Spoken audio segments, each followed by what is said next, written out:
initially they were looking at, initially they brought up a climate change bill and had a vote on it. That bill was defeated. They also, though, have been developing an energy bill in the Senate. The House developed its package, energy and climate change together, passed it, sent the bill over to the Senate. It's been sitting there since June of last year. Now, the Senate didn't like the climate change language in the House bill and said perhaps it would only pass an energy bill. And the Senate prefers to pass things individually and not packaged. Well, then Kerry and Lindsey Graham and Joe Lieberman have said, well, look, we're going to try to repackage the climate bill and see if we can pass it. Now, I must confess as well, I happen to be, I voted for our climate change bill because I thought it was the best possible bill, but I believe strongly and fervently that we need a carbon tax.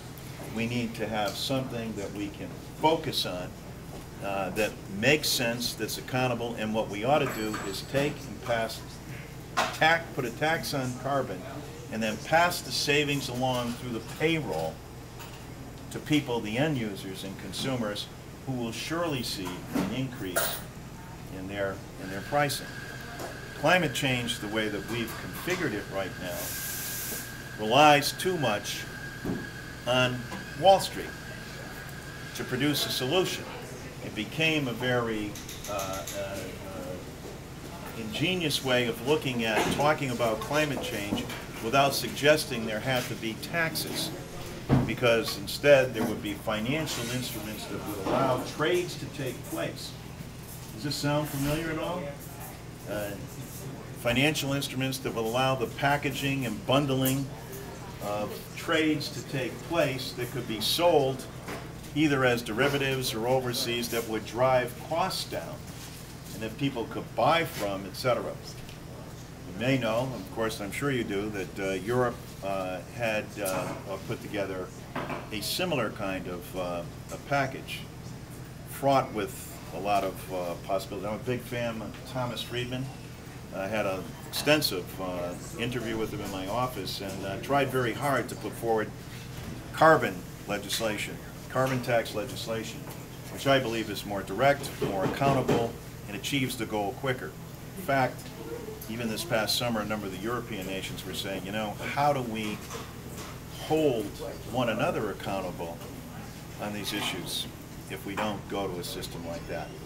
While I applaud any effort that's made in climate change, I think ultimately we're going to move to some form of carbon tax to make sure that we have accountable and transparent means of checking out how other nations, including our own, respond to the importance of climate change.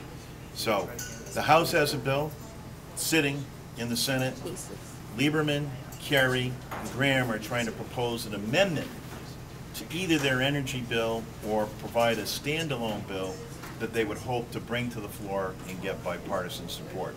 But it would be a different bill than the House of Representatives bill.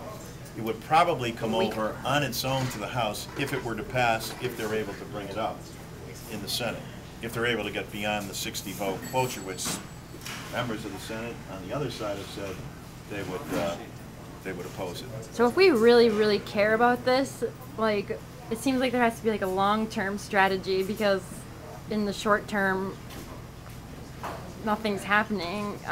Like, in terms of when Scott Brown got elected, I was thinking about going with your carbon tax legislation because I thought it would appeal to people who are already calling cap and trade a tax.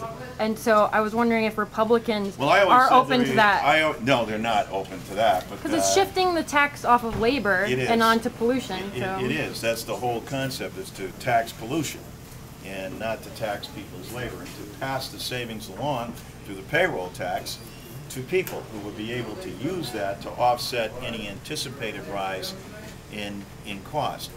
But no, the Republicans, in short, and I said this from the outset, Republicans have always called cap and trade cap and tax.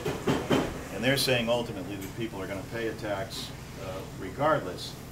And I agree with them that there will be a tax that's paid. So why aren't we taxing pollution instead of people's labor? Thank you. Yeah.